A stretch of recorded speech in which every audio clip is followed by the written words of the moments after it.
Voy a ir presentando a los profesores mientras el profesor Williams cargue su presentación. Nos acompañan en esta mesa dos de los grandes analistas académicos de temas de crimen organizado y narcotráfico. Y me es un honor inmenso poder presentarlos.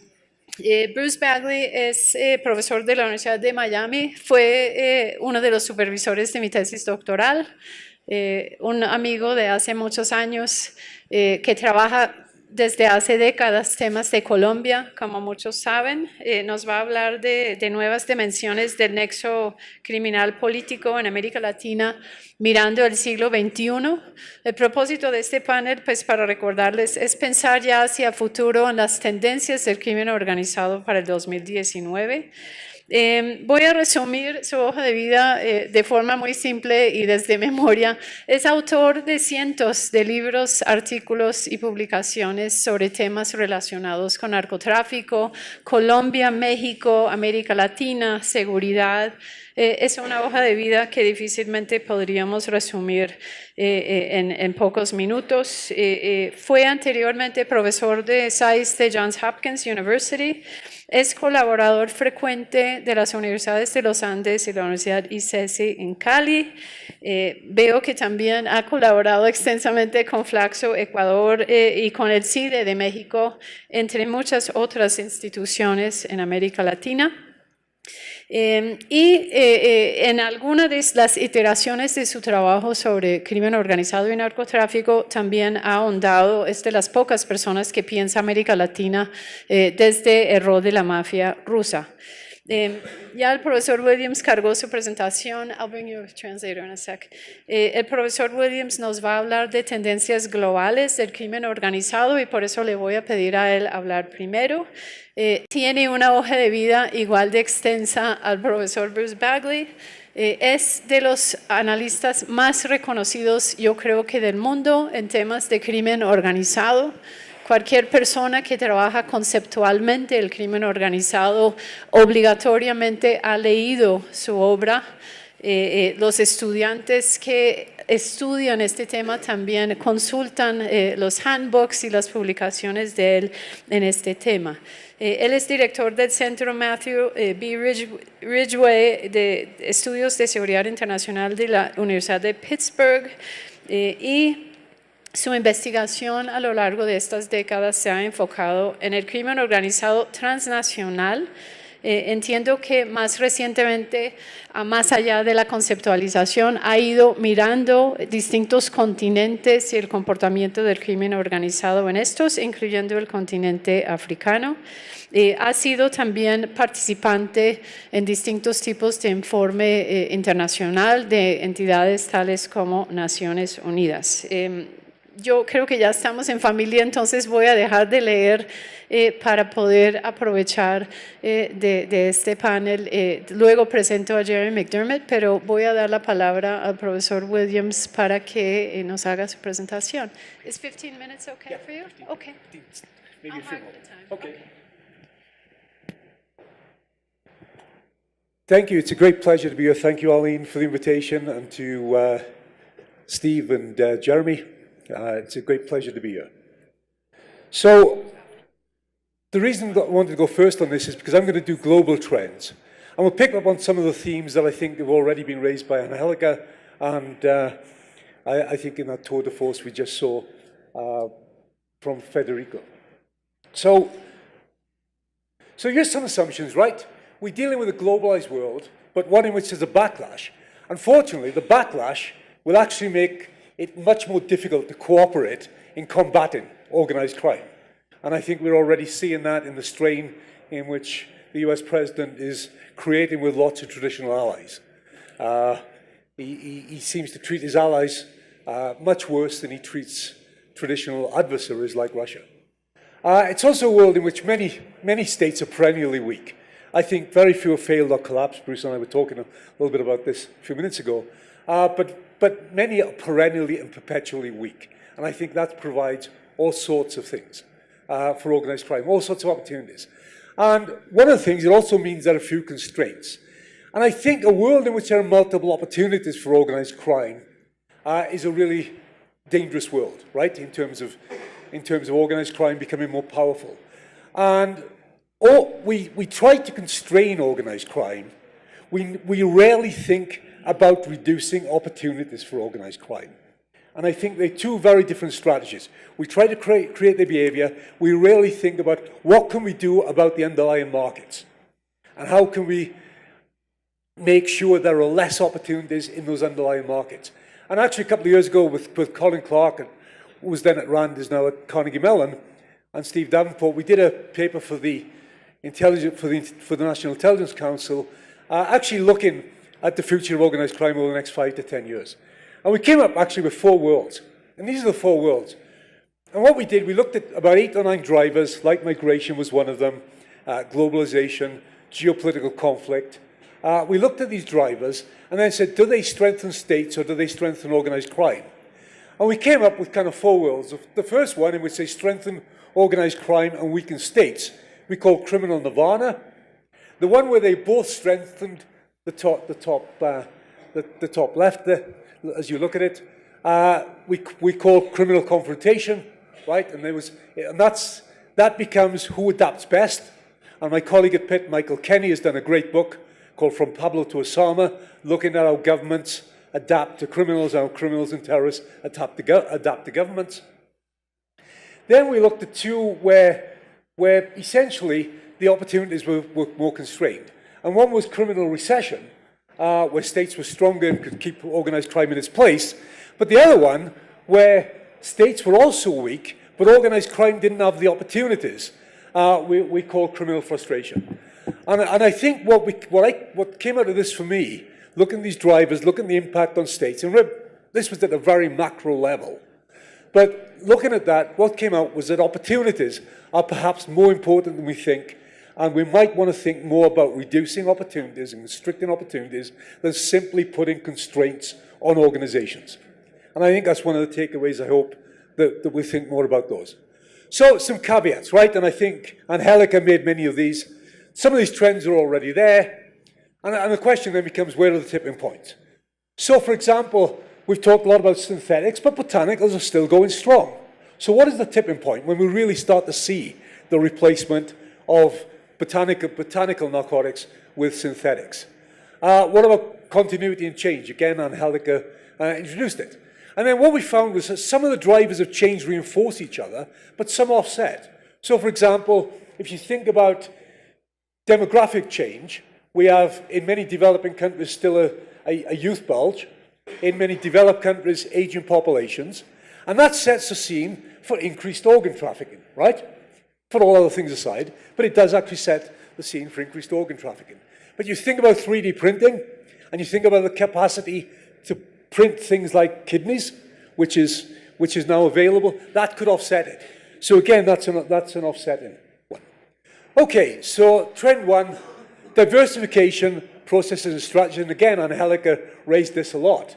But I think one of the things you're seeing is organized crime becoming more diffused, more violent. It used to be in Mexico all about the drug business. Now it's all about other things, like gasoline, like kidnapping, like extortion. And we've seen also an increase in what I like to call the violence business. And the Zetas were in the violence business, and many of the gangs, that groups like the Juarez drug trafficking organization. I don't like cartels. These groups do not control price and production levels. Okay? I think that's important to keep in mind. But groups like the Juarez cartel, they had gangs that were working for them. And those gangs were in the violence business. And if you're a drug trafficker, you don't want too much violence, it gets in the way of your business. If you're in the violence business, you want the violence to continue and to increase, because then you actually make more money. The other element, I think, is that drug traffickers broaden to other illicit markets. And that goes back to the debate Federico and I had, because there are other markets where it's not just about production. Things already exist and they're stolen, diverted, or there's a demand, as for human beings who want to move from places where they have very little economic opportunity, or they're repressed, or they face violence on a daily basis. And human smuggling organizations have come into being to meet those opportunities and to provide the services they demand. And then more recently, I think we've seen organized crime's resource discovery. So FARC goes into illegal gold mining, Zetas get involved with coal mining at some points, and with basically siphoning off resources from Pemex. You have wildlife poaching, you have fish poaching. And one of my students, I'm doing some work with him on some of this, it's a very interesting thing that you get with these things, right? Illegal gold, fish being poached. What's the difference with the legal product? And I think that's something, they have dual status. Just as you have some, in the proliferation world, you have some things which are dual use, right? In this world, you now have the things which are dual status. They can be legal or illegal, and there's no obvious telling the difference. We tried to deal with that in diamonds with the Kimberley process, but we haven't got anywhere near dealing with it in things like fish or timber and other things like that. The other one, diffusion of knowledge, right? Knowledge is easy to diffuse over the internet, but also you actually see, we've had some very interesting cases of Mexicans, Colombians, Venezuelans go into West Africa and actually teaching seminars, getting paid for it, as it says there, teaching seminars on how to set up a meth lab and how to produce methamphetamine. That's the diffusion of knowledge. And what we've seen as a result of that is an increase in West African, particularly Nigerian, methamphetamine trafficking to East Asia. Third, Peter Lupsher, who's an old, Bruce will remember him, probably no one else will, but because Bruce is older than I am. Peter Lupsher had this great comment about Mexico once. He said, the players change, but the game continues. I think this leads to a puzzle, right, in Central America. And Steve might have the best answer since he's done a lot of work on this, Steve Dudley. But the transportista families have been taken down. But it seems to have had no impact on the drugs going through the region, right, the flow of cocaine. So are we seeing successor organizations? Or are these organizations that have been decapitated still operating? Or are the gangs becoming much more important in this process? Okay? And then Lupsher also had this notion of groups going from predatory to parasitic to symbiotic. It's 3 stages of organized crime development. That might be becoming relevant again. Trend 4, exploitation of technology. We already heard about fentanyl from China. Chemists have become criminals in China. People who can go and say, okay, these are all things that are regulated, but this product with a slight chemical change in it is not. I can produce that. So it's a fentanyl derivative, and it's still as powerful. Then you've got basically the technological fight between the state and organized crime. On the one side, technologies of deception. On the other, technologies of surveillance. So there's a constant technology race there. New opportunities also rising with the Internet of Things and ransomware. It's one thing when the Internet of Things is just your fridge. It's another when it controls your heating, and it's the middle of winter, and it's cut off by a cyber gang who won't turn your heating back on until you've paid them, right? And I think that's where we're going with the Internet of Things. Trend 5, refugees, migrants. I would argue the growth business of the 21st century, Tuesday, Ratana with Tuesday. She's done some great work on this. And my view is we ain't seen nothing yet. Ronald Reagan's famous catchphrase, right? Climate change migration is going to be huge. Political collapse in Egypt, think about that. You've got 10 times the population of Syria. So what would that look like? And groups do arise to meet the need. And I think we castigate human smugglers, but essentially they are informal transportation companies and informal travel agents. Many of them anyway. The problem is, in an illicit market, there is often, and again I'd give like Federico's views on this, but there is often no quality control.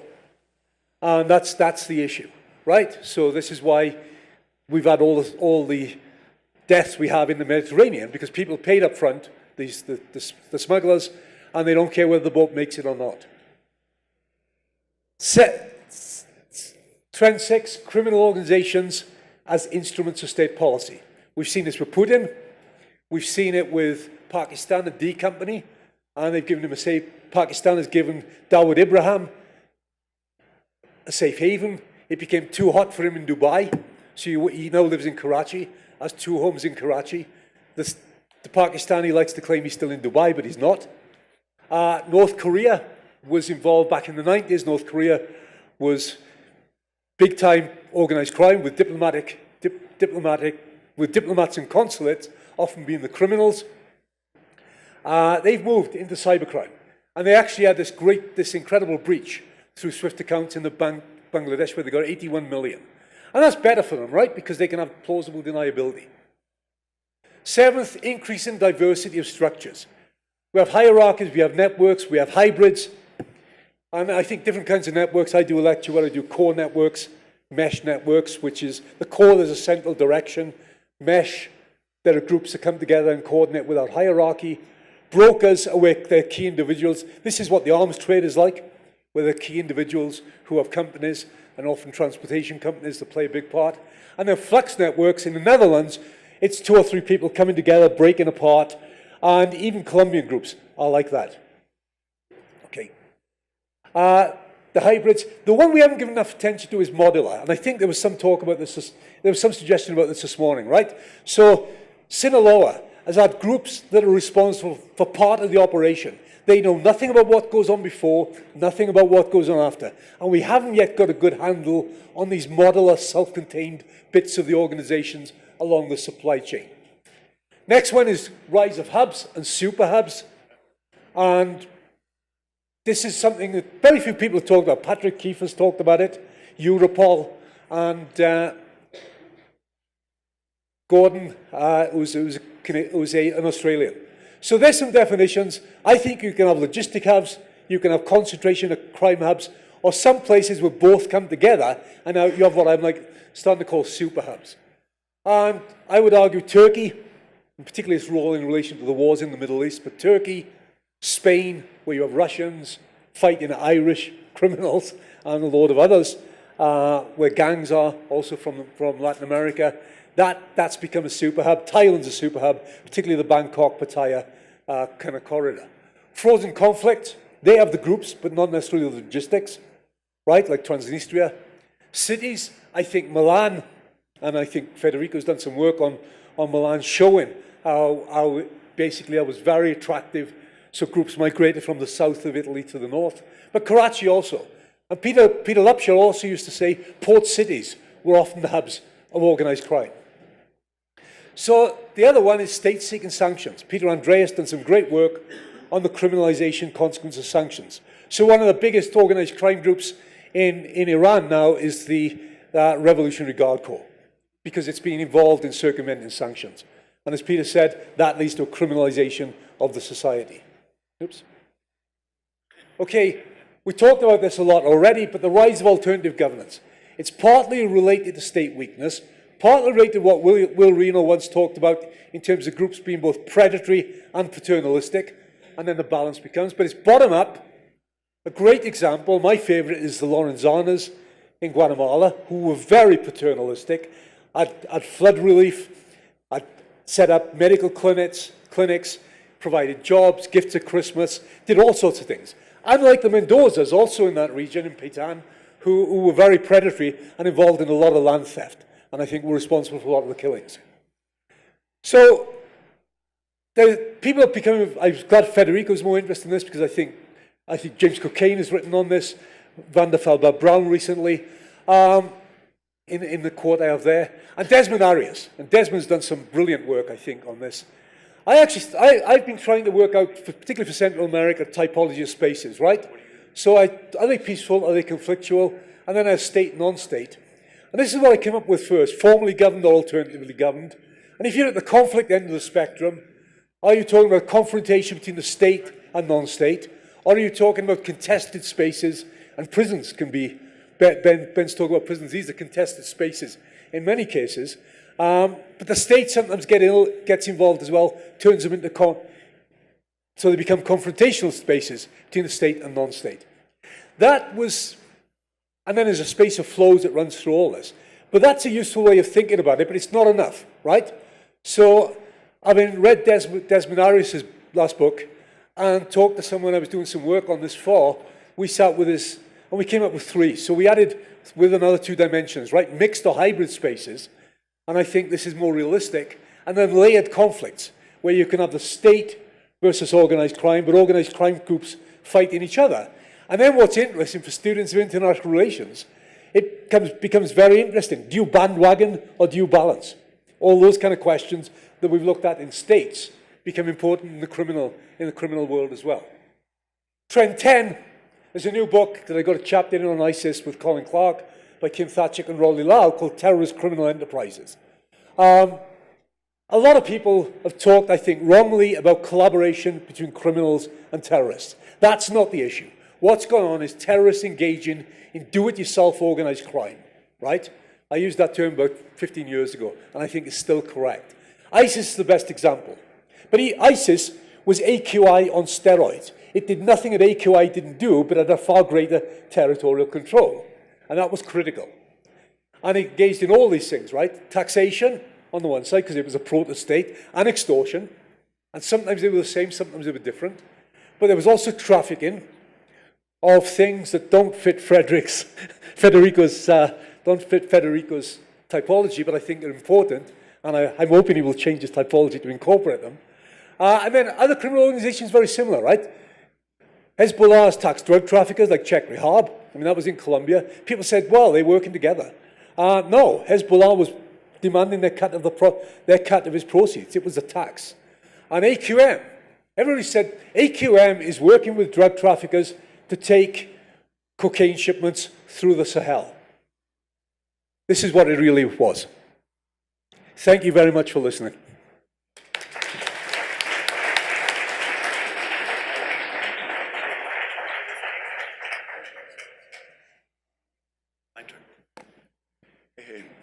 Muy buenas tardes, sí.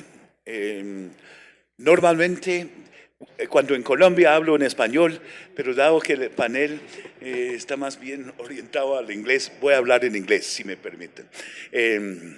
I have 4 basic ideas that I want to present, trying to sort of summarize some of the elements that I think are dictating the direction of organized crime.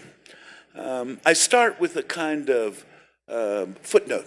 For those of you who have read Charles Tilly, the famous historian of European state formation, he once argued, actually he's argued many times, that states make war, wars make states. Well, I think if we adapt that, right, to our study of organized crime of all sorts, that states determine the structure, the dynamics, and the opportunities that organized crime confront. States are fundamental in this process. And organized crime, in turn, shapes states and the ways that they structure themselves, the way that they function, the way they govern the national territory, administer justice, and deliver public goods. And I think that's what all of this discussion is about how it is that states affect organized crime and organized crime affects states. So I have sort of 3 general ideas that could take us, literally months to go through. I will take only a few minutes. The first, working off of Phil's presentation, his mention of Peter Lupsha, I think that it's important for us to understand, and Peter was, of course, working from other sources, the division of predatory, parasitical, and symbiotic forms of organized crime. The predatory one is where groups start up and use violence, very often street violence, shootouts, brutality, to establish themselves in the markets that they are seeking to dominate. The parasitical one is where they gain a foothold in some units or entities or agencies of the state. They could be the local police, they could be the intelligence groups, they could be segments of the army.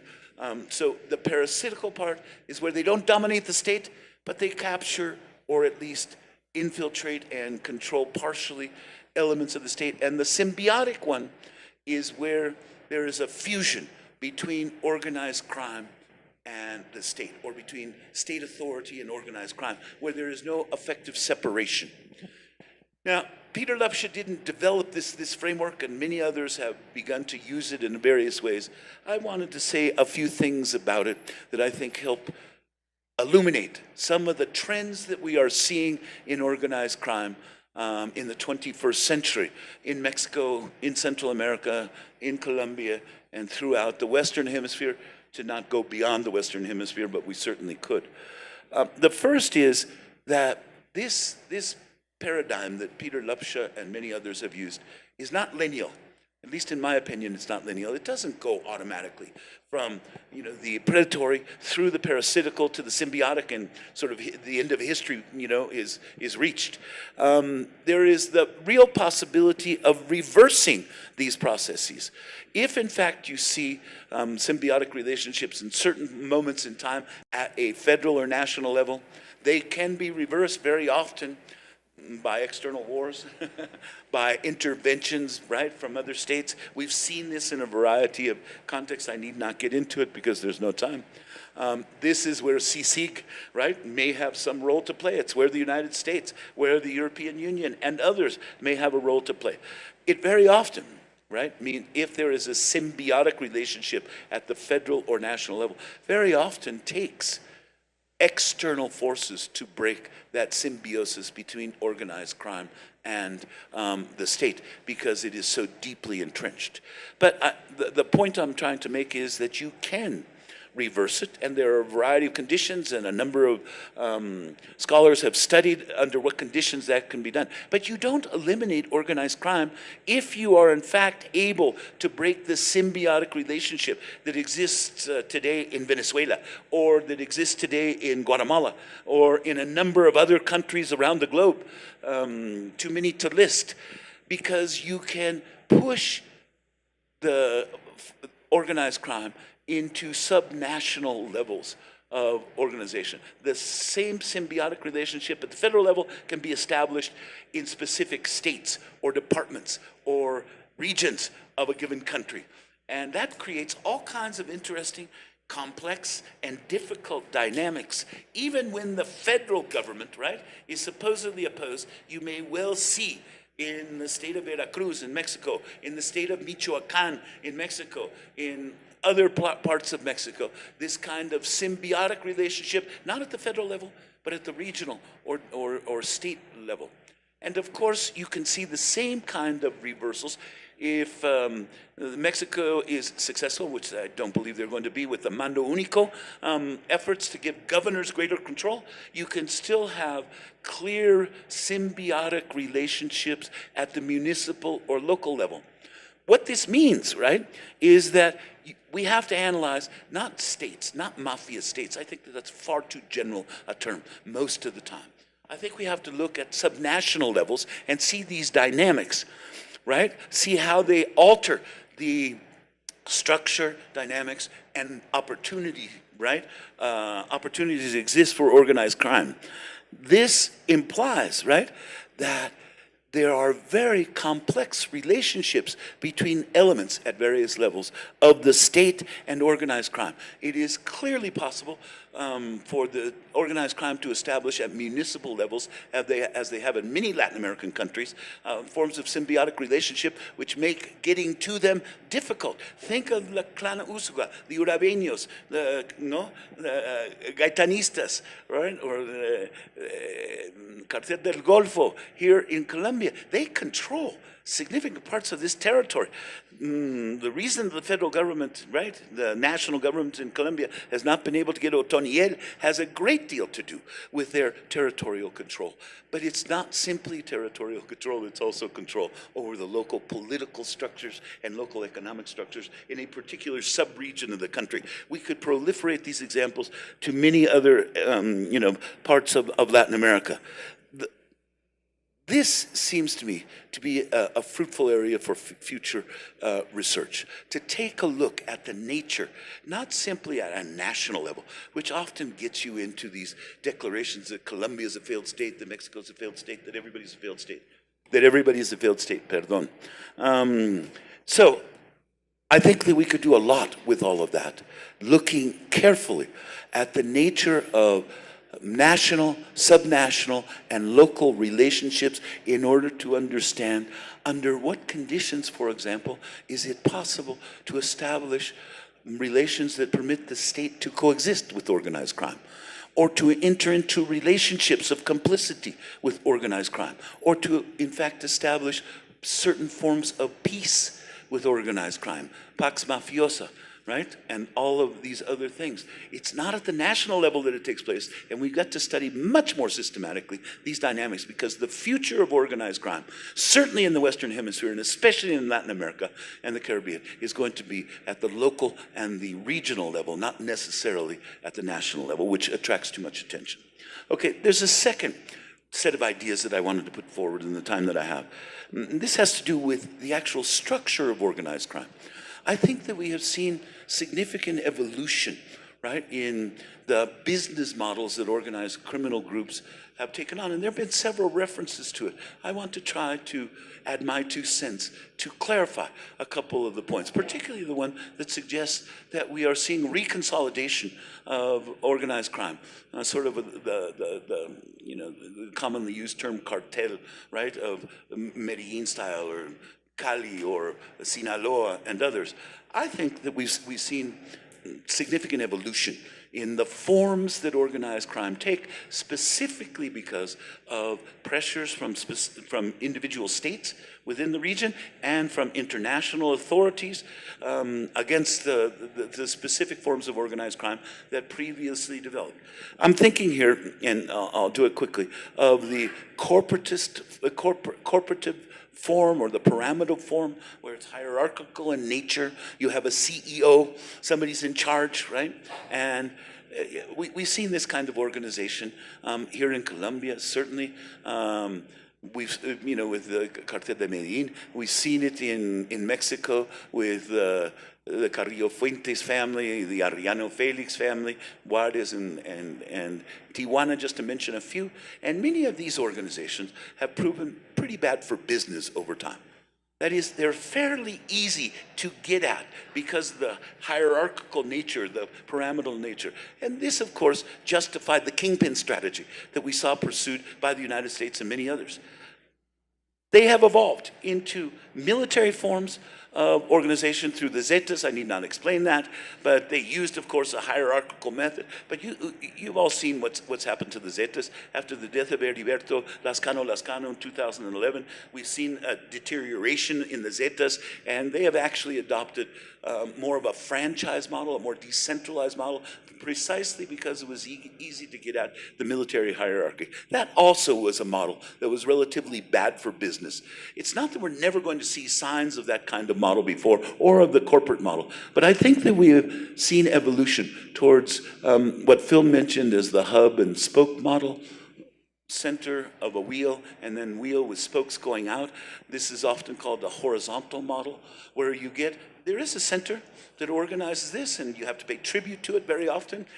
They do some enforcement, but they give a great deal of autonomy to the spokes, to the organizations, right, that we see. This is certainly the model that El Chapo Guzman and El Mayo Zambada pursued with Sinaloa.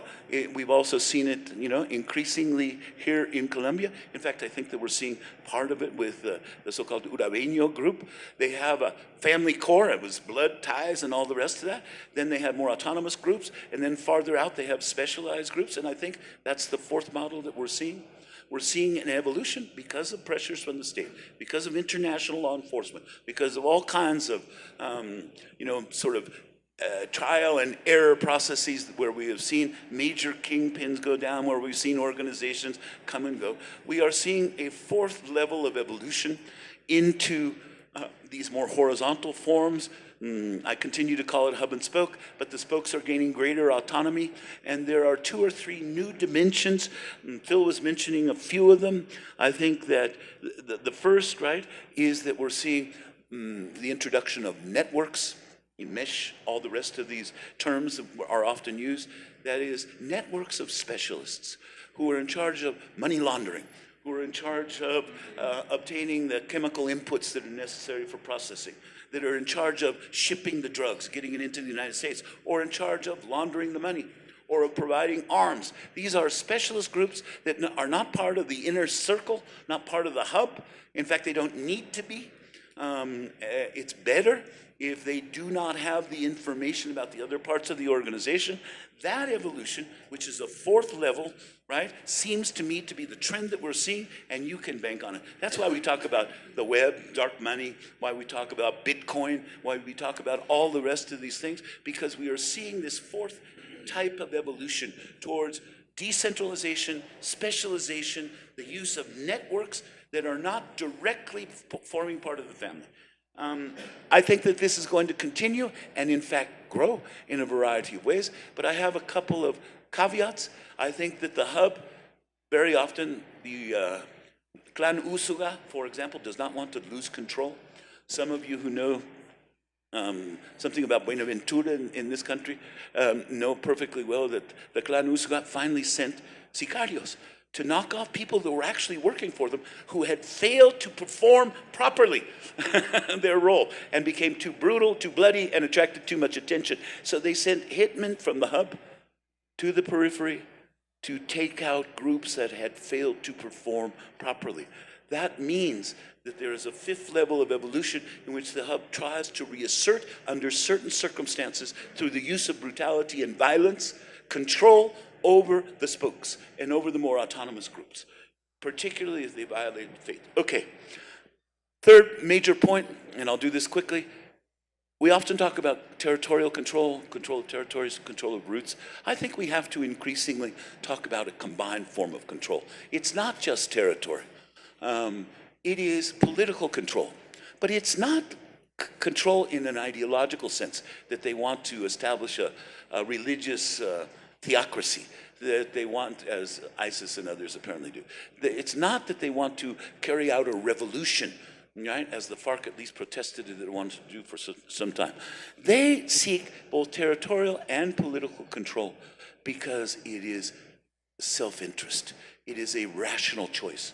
They are looking to protect their source of income, their source of wealth, their ill-gotten gains, including land, right, that was illegally obtained, and they do not want to return, hence their resistance, right, particularly at the local and departmental level to many of the aspects of the Acuerdo de Paz signed by Santos and the FARC. Under these circumstances, I think that we're seeing an evolution move towards political control. This all, for me, comes to a final conclusion, right, which is organized crime is adaptable. It's more adaptable than the state. It's more adaptable than international entities. They have incentives to do so. We've seen this evolution. We've seen generations of change. One capo, more or less, right? Doesn't matter. Doesn't matter that Pablo Escobar is not with us or that El Chapo was extradited to the United States. These forms of organization are going to continue to evolve because the incentives are there, because of the illicit gains, particularly in drug trafficking.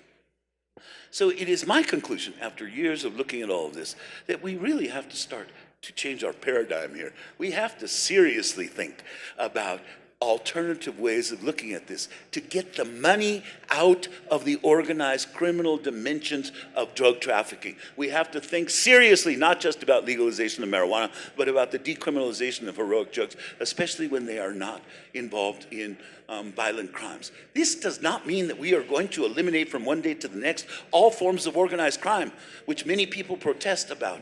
But I say, get rid of the major source of income.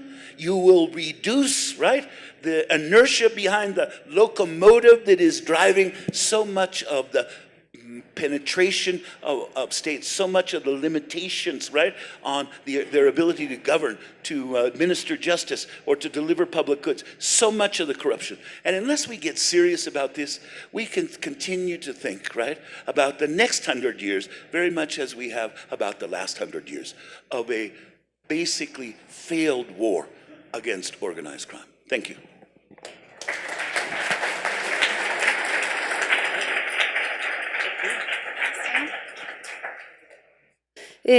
Nos queda la presentación de Jerry McDermott sobre, pues, se titula Razones del Pesimismo del 2019. Ya lo presentamos y todos lo conocen. Es el director y cofundador de Inside Crime. y es ex oficial del ejército británico y ex corresponsal veterano de periodismo investigativo de varios medios de gran importancia de Inglaterra. Y para no comer más tiempo de lo que nos queda, voy a darle la palabra de una vez para que nos haga su presentación. Thank you. Mi presentación, porfa. I've got to speak English, I'm told, because everybody else is speaking English, and for the streaming, it's got to be in one language. So I'm going to speak English. I'm often told that I'm a terrible pessimist, and I think this is probably the natural result of working and dedicating your life to studying organized crime. There's seldom a sunny side to the story. I am extremely pessimistic about 2019 and organized crime, transnational organized crime in Latin America. And I'm going to give you 5 reasons, because we journalists love to make lists, okay? Reason number 1, let me see if I can make this work. Okay, I can't.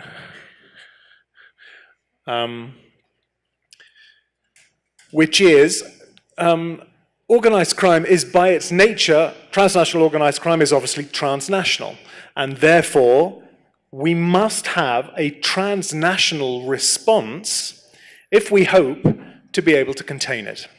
And at the moment, we have probably the least unified or transnational response that we've had in the 20 years I've been here in Latin America. In no small part, this is thanks to President Trump, who love or hate the Americans, and you know, the gringos don't have a great reputation in Latin America. They have always tried to think strategically about organized crime, mainly the organized crime that has threatened the United States, which is drug trafficking and migration. And they have sought to promote and push regional responses to those crimes. And they've given a lot of aid to reinforce the fight against those crimes and others. Obviously, that doesn't happen now. We don't seem to have a transnational strategy. President Trump has managed to offend his 2 most important Latin American partners, Mexico, which is apparently full of rapists, and Colombia, which apparently should be decertified in the war on drugs, despite having been fighting in the front line for the last 30 years. But it's not just him. The European Union is extremely distracted. With Brexit, its priorities are migration and Islamic terrorism. So while there is an important European Union presence and effort in places like Bolivia, the European Union has not been able to step up and fill the hole left by United States presence. The OAS has never been a strong organization, although they are hammering away at Venezuela pretty relentlessly. I do not see this improving in 2019. On the contrary, now that the Democrats have got the House, I suspect President Trump is going to get very much more bogged down in internal politics and will spend even less time on strategic thinking and foreign policy. So that's going to get worse. Number 2, you got it, okay. Tried and failed responses by national governments. What distresses me is that we seem condemned to repeat the same actions year after year. And I've put the 3 leaders there from the 3 most important organized crime nations. Ivan Duque, who was elected very much on the basis of changing and improving the security dynamic, which was seen to weaken in the last years of President Santos, mainly because of the great increase in coca and cocaine production.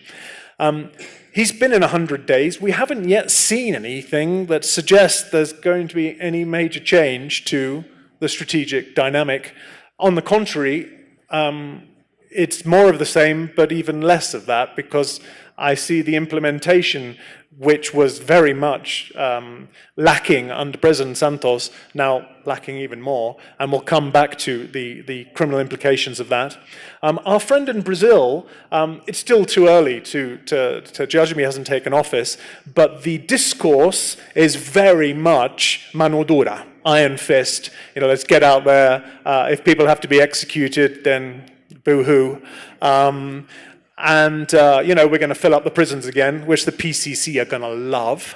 And then we've got AMLO in Mexico, who's already seemingly backtracking, even though he hasn't taken power. He's already backtracking on some of the crucial changes that he proposed in the war against organized crime, one of which was to demilitarize the fight, and he's now promised to recruit another 50,000 soldiers. So, I feel that we're on this, the rat in the lab, we're running around the wheel, using exactly the same tactics that have brought us to this point, and which are going to get worse for another 3 reasons in Latin America next year. Next, please. Corruption. What has happened? I actually had a list of active or former presidents whose picture I could have put up. We'd have been on about 12 slides, because there is not really a nation that has escaped wholly from this very highest level corruption. And this presents us with a series of challenges in the fight against organized crime. One, state legitimacy. That is forever being evaporated. And the latest polls talking about faith in democracy in Latin America are desperately depressing. There's been a lot of talk about governments shaping organized crime and organized crime shaping governments. And many of the speakers have addressed this extremely eloquently. I would say strong governments with clear strategies and policies against organized crime shape organized crime. They often fragment organized crime, they make it become more clandestine, and they make it a more risky enterprise. Whereas weak governments get shaped by organized crime. And that is what we have in so many parts of Latin America. And the growth of the PCC in Brazil, you cannot understand without the utter chaos in the political sphere in Brazil, where organized crime dropped off the political agenda simply because Temer was fighting for his political life. Next. As has been mentioned again by other panelists, the competitive advantage that organized crime has is that it's extremely agile. It can adapt to any change in market, political, or social conditions, literally spinning on a dime. Whereas, of course, the titanics of government find it very hard to even slightly change direction, let alone make a radical adjustment to changing conditions. What's been mentioned, and Steve picked it up in his thing, the recomposition of organized crime. Now, what we've seen inside crime over the last 10 years is we've seen this almost continual fragmentation of organized crime in Latin America. And there haven't been that many exceptions to the rule. Colombia has been pioneering this. The Mexicans seem to be kind of 5 years behind. But this year, we suddenly took a step back and we go, look at Jalisco in Mexico. These guys are in the Mexican government's face. They are not making any attempt to slide under the radar. Look at the PCC. They're not only all over Brazil, they're in Paraguay, they're in Bolivia. They're massacring, carrying out massacres in the north of Brazil to open up the Colombian route. These guys are also not shy. Can we go to the next one? Bruce has spoken a lot about, what do the structures look like, and all the participants are have come up with different models to understand this. We see the Colombians as the most sophisticated in the sense that these are the guys that have suffered the greatest security force pressure over the last 4 decades. I mean, it's been pretty relentless. Not just Colombia, but obviously the United States had a huge role here. And the model that we've seen here is what we're calling the birth of the invisibles, which is your greatest protection as a drug trafficker or a senior mafia figure is not a private army, it's being anonymous. And this has led to a subcontracting model. And you talked about specialist units, you know. Most of the, we've divided the Colombian criminal scene into 3 layers. Layer 1 is like your criminal labor pool, which can include specialist units like people that mount laboratories, but it's often street gangs or low-level criminal structures that will carry out tasks, be they killings, be they protection of a site, be they... The second level are the major territorial actors that still work on the model of territoriality. They may control coca crops, they may control movement corridors, they may control departure points. And then in the middle, you've got the high-level drug traffickers who can no longer hide amongst the civil conflict in Colombia. So they can't be AUC commanders anymore, or they can't be in bed with a FARC commander. So they have now disappeared, and it's all about subcontracting, and the only way to fight this is to go after the brokers that link all the different elements on nodes in the network. However, the PCC isn't playing like this. Jalisco is not playing like this. The ELN in Colombia, which is increasing enormously its participation in criminal economies, is obviously still following a traditional militia guerrilla model. So for 2019, one of my prognosis is if there's no state pressure, then organized crime doesn't need to box clever. Organized crime can reorganize in hierarchic structures, which are better to impose discipline in the underworld. They can become the scariest guy on the block, because organized crime networks like to have a fear factor to assure that business runs smoothly. So watch this space. Are we going to see a continuing fragmentation, which has been the pattern over the last decade, or are we going to see a recomposition? My fear is we're going for recomposition and a lot more plata rather than plomo. More bribery than violence. Next, please. Number 5, the last one. I'm almost out of here. Booming criminal economies.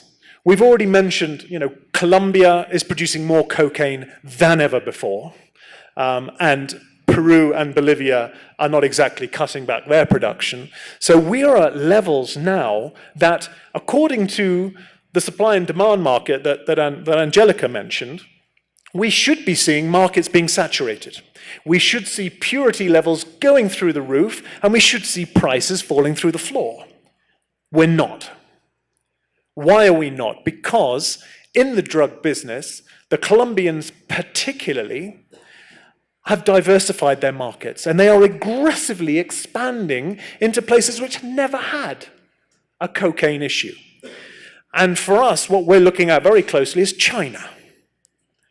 Now, you only need 0.02% of the Chinese population to have the greatest cocaine market on the planet.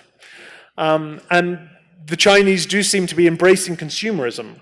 Our contacts in the office in Envigado will tell us that there's so many containers going into China that they literally don't even have to hide the drugs. The only thing is that the Colombians can't operate in China, but there are a thing, of course, called the triads, the oldest organized crime structures on the planet, that are more than happy to take it off their hands. So what we're seeing is this diversification of markets, which is keeping the price relatively high, which means the earnings from cocaine are astronomical. Now, it's not just cocaine. We've got, Steve's talked about the opioid crisis, claiming an enormous number of victims, and it is also phenomenally lucrative. Gold, phenomenally lucrative. Human trafficking, thanks to our migration crises, prostitution, extortion is through the roof. Basically, everywhere you look in Latin America, the criminal economies are on the up. Any business that receives incremental increases in its income year on year is going to strengthen its military capacity, its power of corruption, and its sophistication. Which, again, is another pessimistic note upon which we enter 2019. And I think, are we done? Yeah, we can leave that. That's it, we're done. Thank you very much. Enjoy 2019.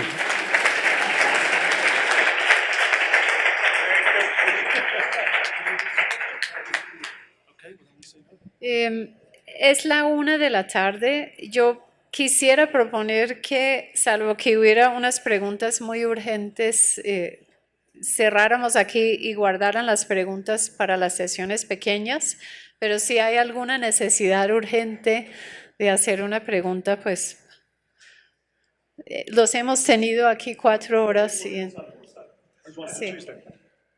Okay. Oh, I don't have a microphone. I gotta get it up.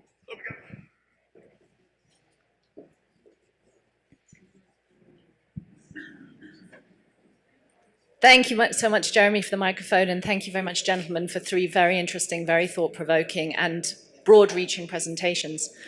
There was one thing that, it's half a question, half an observation, and I'd very much appreciate your reflections back, which is, I think we've seen a lot of perhaps a divergence here in organized crime, a divergence between where the profits go and who they go to, and the manifestations of organized crime in terms of a lot of the violence and the conflicts which you've described.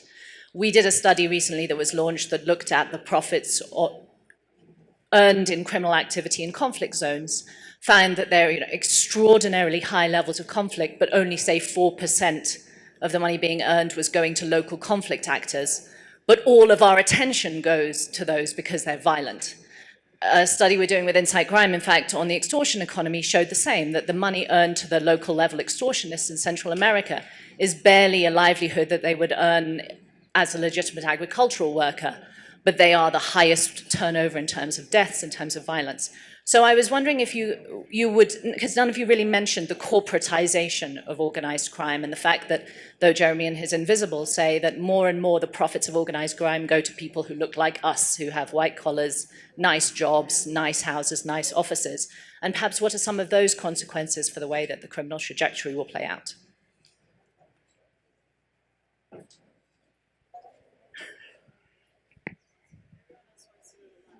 Okay. Does anyone want to answer that? Are we just going to ignore Tuesday? We're just going to ignore you, Tuesday. We're not? I know, Bruce is going to say something. Very quickly. Listen, you're absolutely right.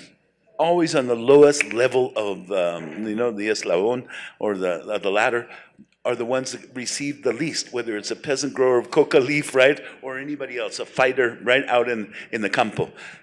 In that sense, there is fundamental inequality in organized crime as well, not just in Colombian society, which is one of the most unequal, right, along with Mexico and Brazil. So yes, the answer that you say, you're absolutely correct in your description.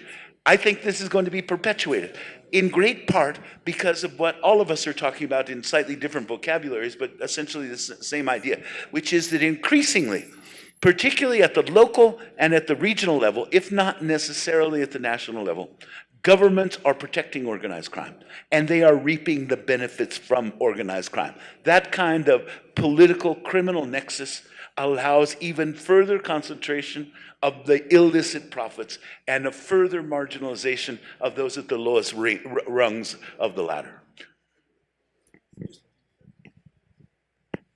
I think it's also about supply chain, right? As you go further on, and I think this was one of Federico's key points, as you go further on in the supply chain, nearer to the final market, that's where the money is really made. So, but I think it's a great observation, and it's interesting. The violence is there, and you see one place you see this is in the stolen antiquities market, right? Where all the violence is early on, but it's using the violence as a cover. And then Sotheby's and Christie's do not necessarily always do due diligence on the objects they sell. Ok, creo que vamos a dar cierre a esta sesión. Agradecemos muchísimo a Bruce, Jerry y Phil participar. Quisiera llamar la atención a la pantalla. Las mesas de trabajo comenzarán un poco después de las 2. Yo creo que vamos a terminarlas a las 3:30, no a las 4, para facilitar la salida del centro. Y simplemente para quienes no conozcan el claustro, la entrada al claustro está ubicado al otro lado del eje ambiental, es decir, salen de esta puerta, van a mano izquierda, pasan la estación de Transmilenio y ahí en la plaza ven la entrada. Todas las sesiones van a ser en la Torre 1, que es menos ruidosa y nos han pedido reubicarnos ahí. Habrá personas a la entrada del claustro para señalarles en dónde queda la Torre 1 y hemos enviado un email a todos quienes se inscribieron en cada una de las mesas para que sepan de este cambio. Entonces esperamos que algunos de ustedes, una de las buenas noticias es que no habrá que esperar a almorzar porque la mayoría de los lugares de almuerzo por acá pues no tendrán estudiantes, entonces el almuerzo podrá ser facilitado por esto. Muchas gracias.